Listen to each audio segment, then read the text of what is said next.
My name is Ernest Wolf Gezo. I'm an American. I'm professor of philosophy at the American University in Cairo.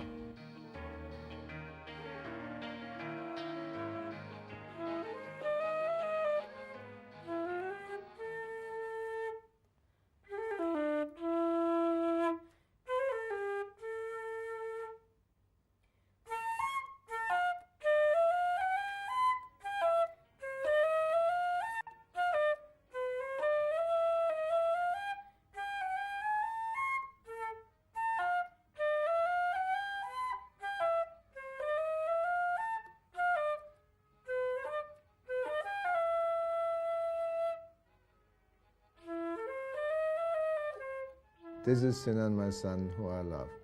His mother is Iranian, his grandmother is German, his grandfather is American, but there is no doubt in my mind that deep in the heart, he's Egyptian.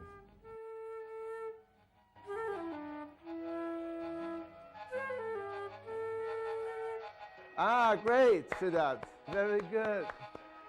Is that your new song? Yeah. Mr. Euro, great, baby. Come here, I catch you. Huh? Listen, it's a new song? Yes, it is. When somebody asks Sinan who he is, Sinan usually replies, my eyes are Iranian, I have an American passport, and my home is Egypt. Okay? Yeah, it was Yes? okay. Very good. How long did you practice? 1 hour.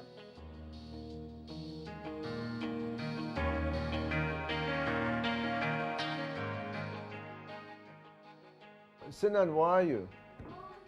Ah, okay. What is the problem? Science. Science. Oh, okay. Let me see. What is the topic?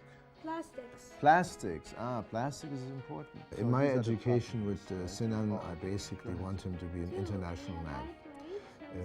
If you look at Iran and Egypt, you have an Iranian civilization and you have an Egyptian civilization. And as Islam was introduced to Egypt and Iran, it became international. In short, Islam became an international religion, accessible to anyone who has an international outlook.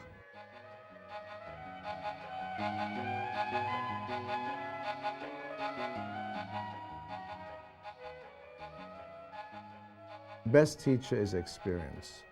That's the conclusion I came to after I've traveled in different countries. I first read books about Islam, about Hinduism, and had a feeling that somehow I did not really understand what I was reading, so I decided to travel. I first traveled to India, where I could see firsthand the people, how they actually lived, according to the traditions of Hinduism. And there I had a feeling I understood a little bit. Then I continued traveling to Turkey.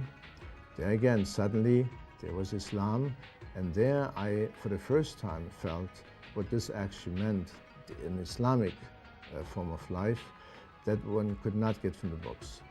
I went to Iran, and there I noticed a different type, a different form of Islam. Of course, people know Shia version. However, again, the experience in Iran told me that basically there are varieties of traditions even within in Islam. This I did not get from the book, but from direct experience. And of course, there's Egypt, where one find out immediately that the pyramids everybody knows. However, Islam in Egypt, again, is lived in its own way, different from Iran, but one has to live in Egypt in order to experience directly an Islamic way of life.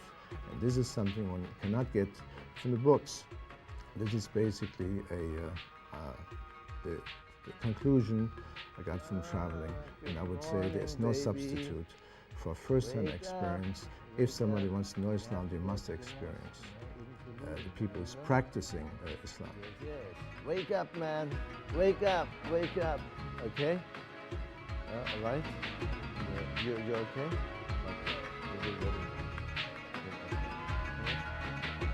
Okay. Go to your toilet. Okay. Right? There was a funny story in a bookshop in Washington, D.C. Sinan was in there. Look around, suddenly there was an elderly lady. There were books on tourism, and suddenly there was one on Egypt. And Sinan realized, oh, look there.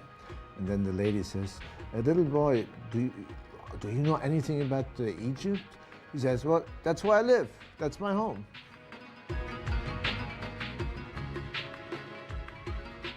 Many people ask about Sinan's name. There I could say Sinan too travels the way I do, and sometimes I take him. But basically, he visits his grandparents in America, he visits his grandparents in Iran. So he travels with me. However, in Turkey, I specifically traveled with him to show him the Süleymaniye Mosque in Istanbul.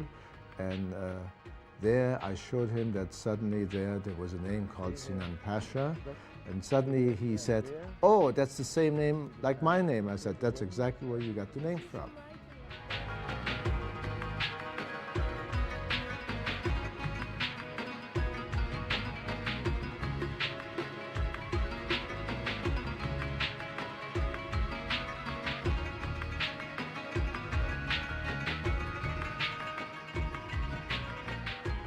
My situation is actually not that unique.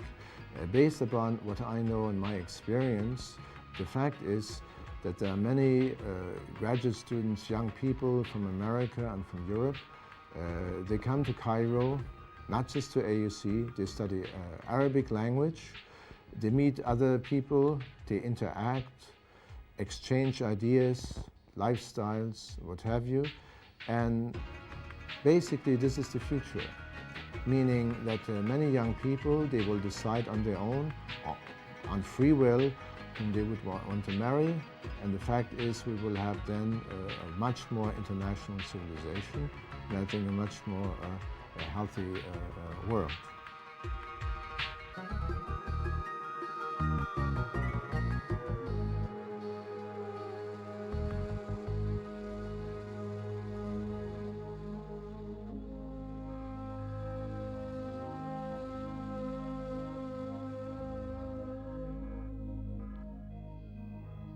اسمي جوزيف لامبارد. أنا أستاذ في الجامعة الأمريكية بالقاهرة في الدراسات الإسلامية. أنا أسلمت منذ 10 سنوات، ولكنني لم أولد مسلما. فأما الإسلام فأنا لا أرجو أن أفتح باب إسلامي، فهذا بيني وربي. ولكنني سأتكلم عن الأشياء التي جذبتني إلى الإسلام.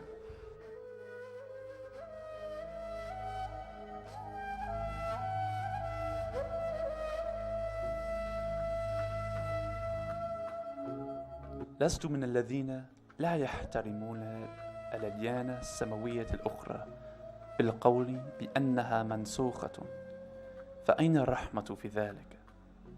بل ما جذبني إلى الإسلام هو التسامح الموجود في كثير من آيات القرآن الكريم، كما قال الله تعالى: إن الذين آمنوا والذين هادوا والصابئون والنصارى من آمن بالله واليوم الآخر وعمل صالحا فلا خوف عليهم ولا هم يحزنون.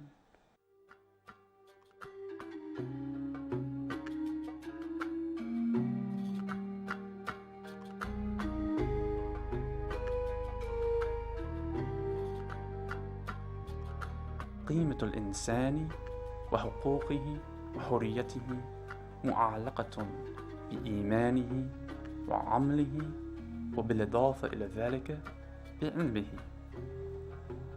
فقبل أنه حر في نفسه هو مسؤول أمام خالقه، ومسؤوليته تسبق حقوقه.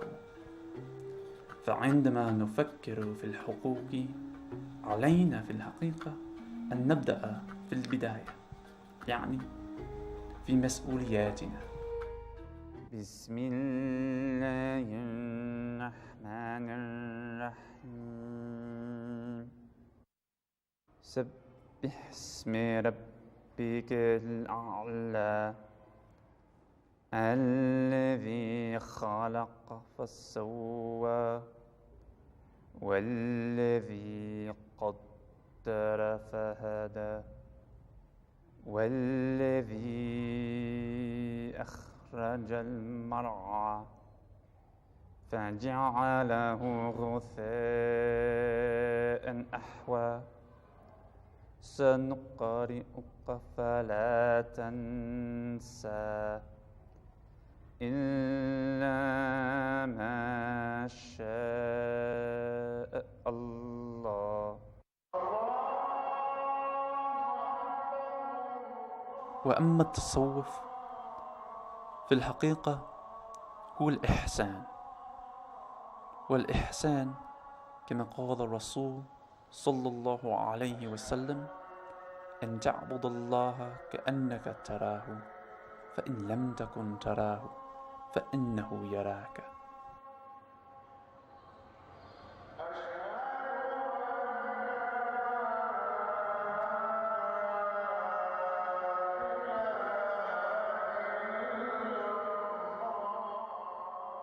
أنا أحب أن أصلي صلاة الجمعة في مسجد سلطان حسن، فإنه من أهم المساجد في العالم الإسلامي.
إذا أردنا أن نجد أجوبة للأسئلة أمامنا في هذه الأيام وحلولا للمشاكل المعقدة التي نواجهها، فعلينا كمسلمين باستباك الخيرات والمجادلة بالتي هي أحسن، فالطريق لهذا موجود في الأديان التي فيها مفاتيح التفاهم والتسامح والحرية الحقيقية التي هي الرغبة الأولى للغربيين والمسلمين ولكل بني آدم.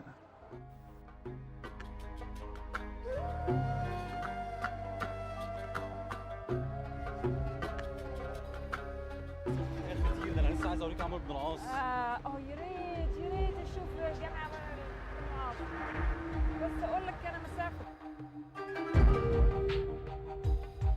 Respect the system that, okay, it might not be something they agree with, but it's okay for us.